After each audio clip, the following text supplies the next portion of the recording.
government is way corrupt and doing everything they can do to keep Hillary Clinton from going to jail.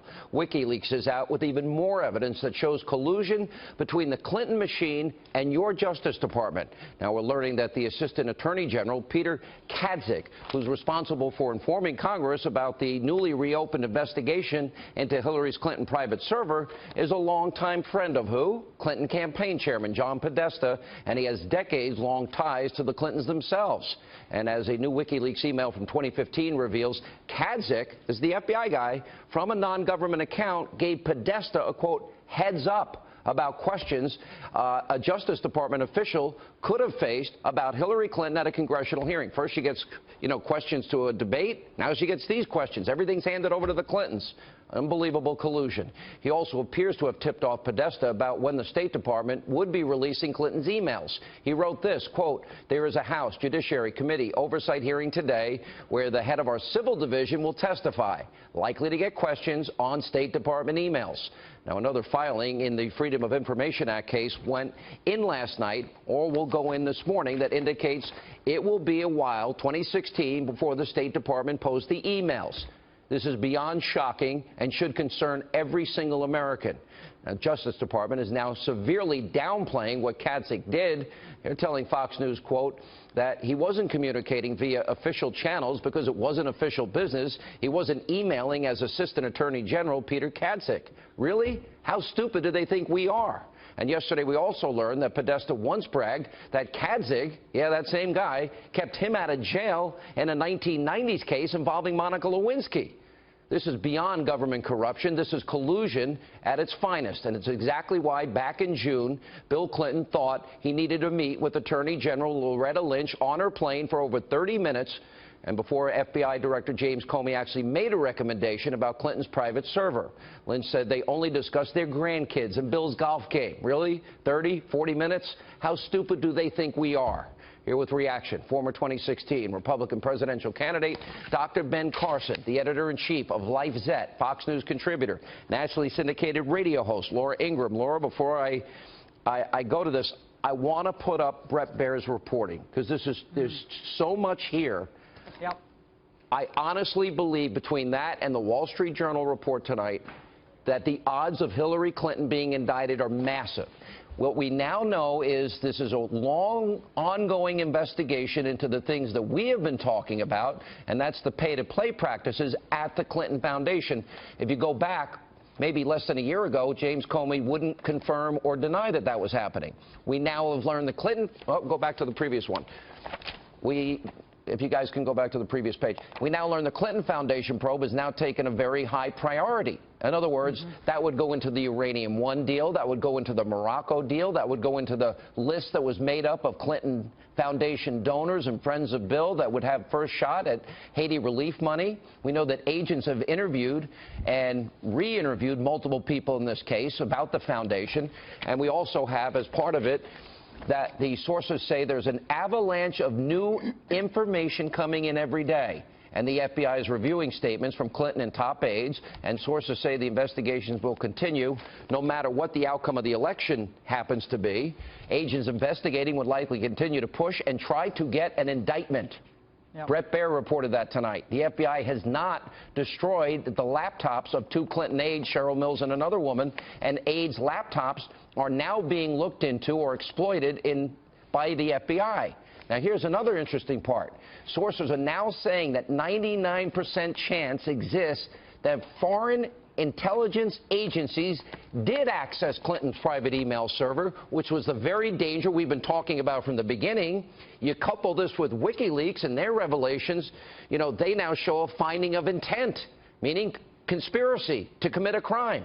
And officials have high confidence in what the agents have found about the foundation, meaning they think they've got the information for a prosecution. Let's go to the Wall Street Journal. We just had it up there for a second, because they were reporting tonight that secret recordings of a suspect talking about the Clinton Foundation fueled an internal battle between the FBI agents who wanted to pursue the case and corruption.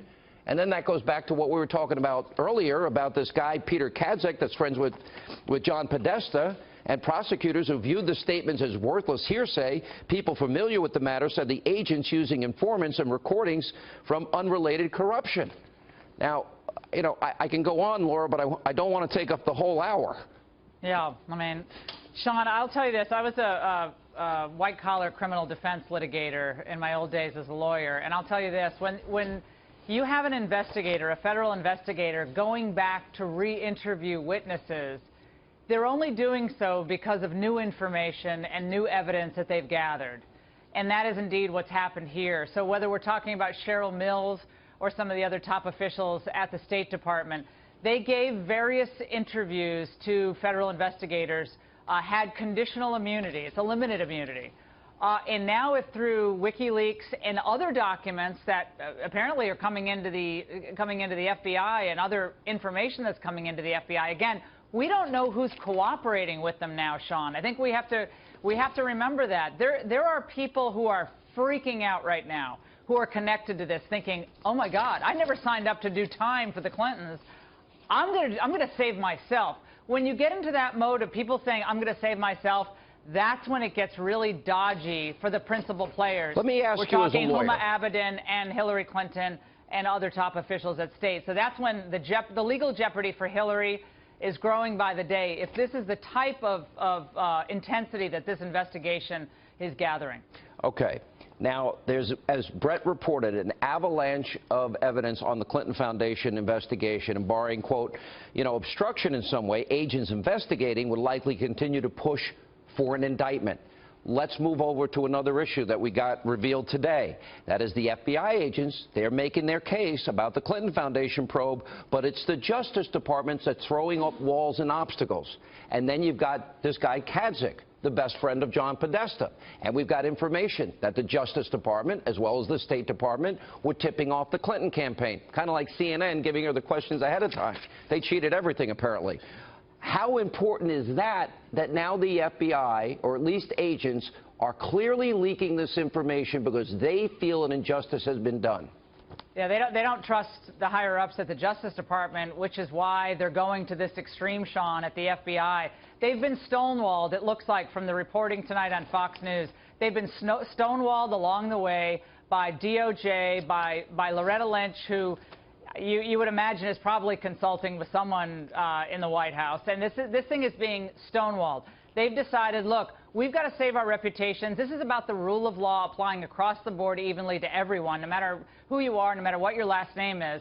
And we're going to do this the right way. And I'm telling you, when you start throwing around possibilities of 5 to 10 years in federal prison for federal conspiracy, perhaps, as Newt said earlier, RICO violations, you know, false statements, perjury under oath, destruction of federal documents, people are going to start believing it's time to save themselves and to cut ties with the Clinton people.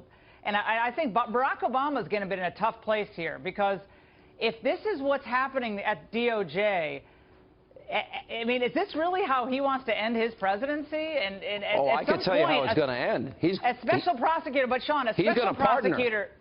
Well, I guess, but that's in the end, that doesn't look good for him either. A special prosecutor at some point has to be called in. If there's this much turmoil, you need a special prosecutor. And I think Laura's touched on a very important point, Dr. Carson, along with the fact that now 99% chance that 5 intelligence agencies, foreign intelligence agencies, hacked into that server. Okay, that means she compromised American security at a high level. And we believe one of the reasons she was trying to avoid congressional oversight, Freedom of Information Act requests, so that's why she set up the server in the first place. Also, deleting 33,000 emails, it wasn't about yoga, a funeral, and a wedding. It probably was about the quid pro quo, pay-to-play scam that they had going at the State Department. But my question is, Laura's right. Huma Abedin signed a form, a separation agreement. And she said and promised that she, barring jail here, that she had turned over all classified materials. Every single instance that there's a classified piece of material on that computer, she's facing jail time. Now, are those people going to stand up and lie for Hillary and go to jail for her? Well, you know, there's such an avalanche of corruption coming out every day. People are almost becoming numb to it. But, you know, there is a good thing here. The good thing is that these FBI agents who swear to protect this country and to uphold the law cannot sit down and put their heads down and shut up. This is what the corrupt people want to happen. They're not swamp creatures. And that means that there is hope for us. I've encountered so many people who are just discouraged, and they say the whole thing is just a mess and we're lost. But we're not lost as long as we have people like that. And I do believe that there will be people who are out to save their own skins. This is all going to come out because Hillary knew that if she erased those emails and acid washed them, that would come into question and that she would be criticized for that. But she also knew that what was on those emails was even worse than any criticism she would get. We're only touching the surface. It'll take us the full hour tonight to break down all this new information. My exit question for both of you. In an hour and 46 minutes, we're 5 days away from the election, Laura. What is the impact going to be? 27 million people, 28 million people voted already. What are we going to do? Well, I think people going to the polls on Tuesday, people still voting, they have to be thinking, do we really want to do this for another 4 or 8 years? Is this really the best that we can do? It won't last 4 years. Yeah, but I'm saying, is this really what it is to vote for the first female president of the United States? I mean, if people want to vote for the first female president, that's all they care about, they should vote for Jill Stein. At least she wasn't in public office and trading her position for favors. So the stench of corruption is overwhelming. And What do you think, Dr. Carson? I don't think they want the first female president to be convicted and carted off to jail either. But the American people are wise.